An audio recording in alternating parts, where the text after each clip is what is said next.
ছোট পুলাকে স্কুলে যাওয়ার জন্য রেডি করে দিচ্ছে। বাহ, কি সুন্দর দৃশ্য। কত না লক্ষ্মী বউ আমার, হুদাই তাকে ভুল বুঝি। বউয়ের কাছে গিয়ে দেখি পুলাটায় চোখ বুঝে কাঁদছে। সেও হাঁটু গেড়ে কি যেন কি করছে। আমি বললাম, কি সমস্যা, ও কাঁদছে কেন?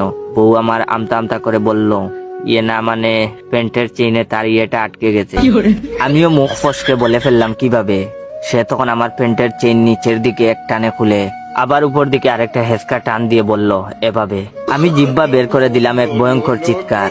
চোখ খুলে দেখি হাসপাতালে ভর্তি, বংশের বাতি করে অনেকগুলো ব্যান্ডেজ মারা, অসহ্য ব্যথায় কাতরাচ্ছি। একটু আগে আমার শ্রদ্ধেয় ওস্তাদ ডক্টর কবজে হুদা আমাকে দেখতে এসেছেন। মনের দুঃখে ওস্তাদকে জড়িয়ে ধরে অনেকক্ষণ কাঁদলাম। কাঁদতে কাঁদতে বললাম, ওস্তাদ, মানুষ বিয়ে করে কেন? ডক্টর হুদাল লম্বা একটা দীর্ঘশ্বাস ছেড়ে বললেন, মানুষ বিয়ে কেন করে এটা জানার জন্য আমিও একবার বিয়ে করছিলাম, কিন্তু বিয়ের কিছুদিন পরে ভুলে গেছি বিয়ে কেন করছিলাম।